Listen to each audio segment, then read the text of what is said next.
Hello बच्चों, welcome to education classes. और बताओ क्या हाल चाल? तो ठीक, देखो कल तक हम लोग क्या डिस्कस कर चुके थे?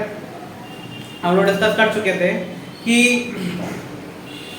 गॉस लॉ के दो एप्लीकेशन हम लोग डिस्कस कर चुके थे, एक लीनियर स्ट्रिप के लिए, ठीक है, और एक प्लेन शीट के लिए। ये दो के लिए डिस्कस हो चुका था ना। चलो अब बात करते हैं किसके लिए। थिन स्फेरिकल शीट है, थिन स्फेरिकल शेल है, उसके लिए हम लोग को क्या निकालना है? Electric field. और थिन स्फेरिकल शीट के लिए इलेक्ट्रिक फील्ड निकालना है, ठीक है, by using Gauss law, third application.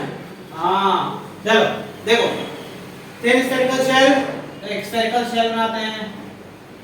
This is your spherical shell, ठीक है, कंडक्टिंग थिन स्फेरिकल शेल। मान लो एक चार्ज डिस्ट्रीब्यूटेड है, ठीक। अब देखो इसकी रेडियाई सेंटर से कितनी है? Capital R. अब हमको क्या करना पड़ेगा?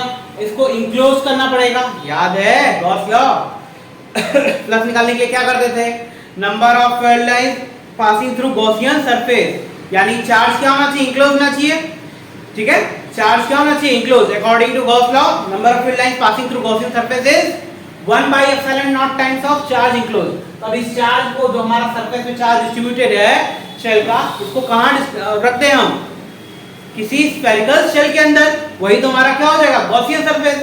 तो चलो रखते, चलो देखो एक गॉसियन सरफेस दिए टिचक वाला, ठीक। अंदर वाले का रेडियस कितना है? Small r. बाहर वाले का रेडियस क्या, सॉरी, अंदर वाले का रेडियस कैपिटल आर, बाहर वाले का रेडियस स्मॉल आर। ले लेते हैं, ठीक है। चलो अब एक पॉइंट पी लेते हैं, और किस केस के लिए लेते हैं? आर जब क्या है? कैपिटल आर से बाहर, यानी पॉइंट पी क्या है? बोलो, point P outside, point P outside है, ठीक है, सर्कल शेल से, ठीक। अब देखो फाई इक्वल्स टू क्या पढ़े थे हम लोग? Close integral E dot ds equals to q by epsilon naught. पढ़े थे ना। चलो देखो अब इस सरफेस पे क्या लेना पड़ेगा हमको? Area vector. क्या चूज करना पड़ेगा? Area vector. Area vector is normal to the surface. इस सरफेस के क्या है? नॉर्मल। और सेम इलेक्ट्रिक फील्ड लाइन भी कहां जा रही होगी? पैरेलली निकल रही होगी, यानी दोनों के बीच का एंगल कितना हो जाएगा? 0।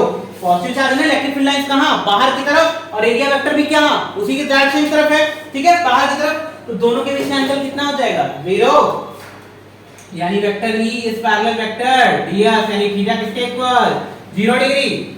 Close integral E ds cos 0 equals to q by epsilon naught. बोलो होगा ना? cos 0 value 1, electric field uniform, बाहर करो, close integral ds equals to q by epsilon naught हो जाएगा। अब देखो चार्ज कहां डिस्ट्रीब्यूटेड है? चार्ज कहां वाले पे डिस्ट्रीब्यूटेड है? अंदर वाले पे ना। तो सरफेस चार्ज डेंसिटी क्या होता था? याद करो, बताए थे ना, sigma equals to q by s।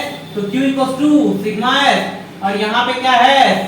Sphere है, स्फीयर के रेडियस पे है, यानी 4 पाई कैपिटल R स्क्वायर। बोलो 4 pi capital R square, q की वैल्यू। और ये देखो एरिया किसके थ्रू इंक्लोज्ड है? Gaussian surface. कौन से वाले?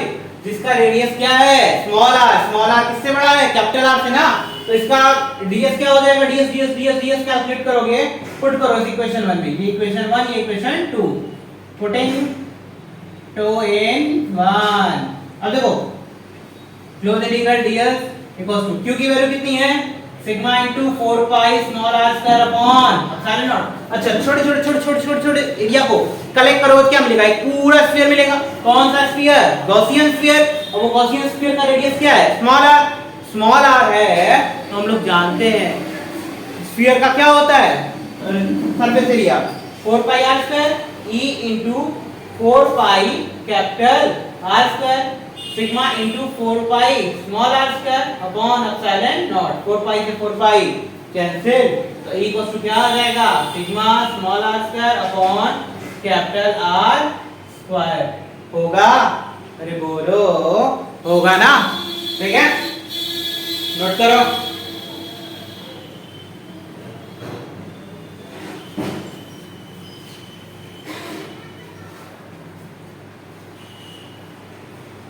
अब चलो, अब R लेस देन आर के लिए निकालते हैं, रेस कर देना, आर लेस देन आर के लिए निकाल लेते हैं, बोलो आर लेस देन आर के लिए, कैपिटल आर के लिए, ठीक है।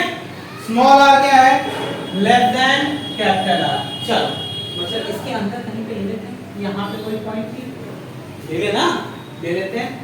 अब देखो close integral E dot ds equal to क्या होता है, q बाई एप्सिलॉन नॉट। अब यहाँ पे लिया गया है सरफेस, ठीक है, तो फाई इक्वल टू, अब देखो किसी भी कंडक्टिंग स्फीयर के लिए इलेक्ट्रिक फील्ड अंदर क्या होता है, जीरो, क्योंकि सारा चार्ज कहाँ रह जाएगा, सरफेस पे रहेगा ना। चलो phi equal to close integral E dot ds, electric field और रेडियल वेक्टर फिर से पैरेलल ही होंगे ना भाई, तो दोनों के बीच का एंगल जीरो, तो E ds cos zero q by epsilon not. Charge कहाँ है, अरे बोलो चार्ज कहाँ है, पूरा सरफेस पे, यानी इसका इलेक्ट्रिक फील्ड इनसाइड क्या हो जाएगा, जीरो, क्योंकि चार्ज कहाँ है, बाहर सरफेस पे, और अब कहाँ निकाल रहे हैं, अंदर की तरफ। स्मॉल आर क्या है, कैपिटल आर से छोटा है ना, बोलो स्मॉल आर जो है, सॉरी स्मॉल आर क्या है, कैपिटल आर से छोटा, यानी इसके अंदर आ गया ना। जब इसके अंदर चले आया, जब इसके अंदर चले आया, चार्ज कहाँ डिस्ट्रीब्यूटेड है, सारा सरफेस पे, तो सारा सरफेस पे है, तो enclose charge zero, electric field कितना हो जाएगा, जीरो होगा ना, अरे बोलो होगा ना।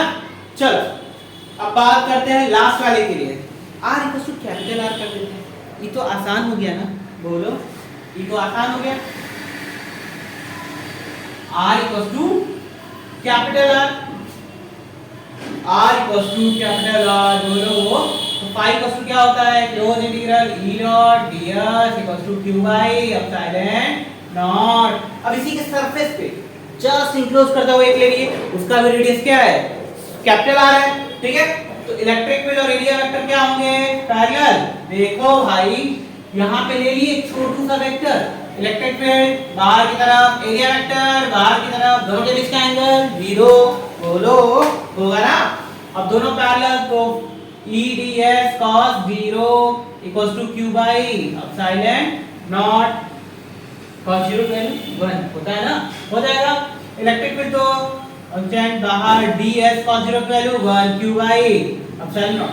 छोटू सा एरिया क्या करो, कलेक्ट करो, उसको इंटीग्रेट करो, क्या बनेगा, पूरा स्फीयर का रेडियस बन, पूरा स्फीयर का सरफेस बन जाएगा, यानी सरफेस एरिया स्फीयर का सरफेस एरिया क्या होता है, बोलो E into 4 pi small r square equals to q by, sorry capital r square यहाँ पे 4 pi capital r square equals to q by epsilon not.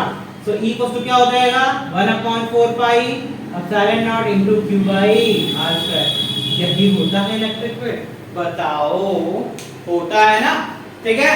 तो थिन स्फेरिकल सेल के लिए आपके लिए तीन केस बने, पहला स्मॉल आर कैपिटल आर से बड़ा हो, दूसरा स्मॉल आर कैपिटल आर से छोटा हो, तीसरा स्मॉल आर कैपिटल आर के क्या हो, इक्वल। अगर इसका ग्राफ प्लॉट करना हो तो कैसा graph plot, electric field separation का ग्राफ प्लॉट करना हो तो कैसा ग्राफ प्लॉट होगा, बोलो जी।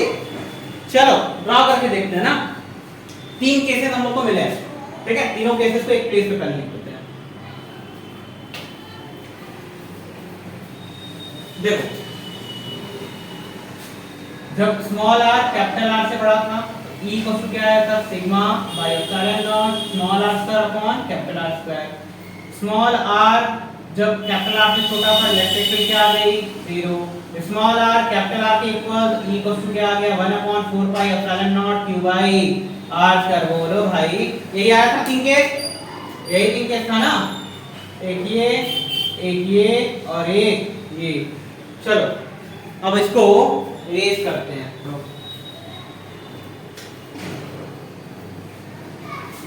चलो देखो अगर हम ग्राफ प्लॉट करें, ग्राफ प्लॉट करें किसका, इलेक्ट्रिक फील्ड और सेपरेशन का, इधर क्या है इलेक्ट्रिक फील्ड, इधर क्या है r। देखो स्टार्टिंग में इलेक्ट्रिक फील्ड जब तक r जो है कैपिटल R से छोटा है, यानी इसके अंदर है, इलेक्ट्रिक फील्ड क्या रहा है, जीरो रहा है, बोलो जीरो रहा है ना।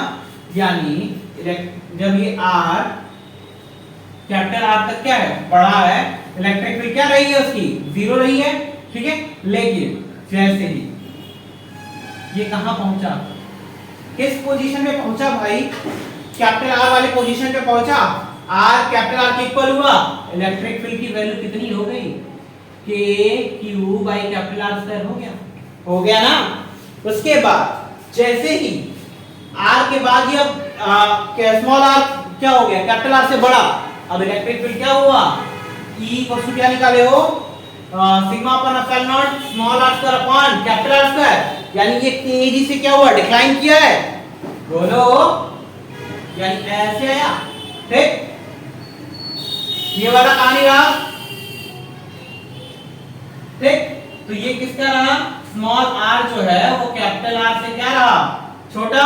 इस केस में स्मॉल आर कैपिटल आर से क्या रहा, नहीं उल्टा, ये ग्रेटर ये स्मॉलर, ठीक है। और ये इक्वल वाला केस समझ आया, बोलो, ठीक, नोट कर लो। अब नेक्स्ट क्लास में हम लोग न्यूमेरिकल डिस्कस करेंगे और कुछ मेंस के क्वेश्चंस, ठीक है, मेंस के कुछ टॉपिक, ठीक। जिसको जो भी डाउट होगा कमेंट में फिल कर दे, ठीक। चलो बाय।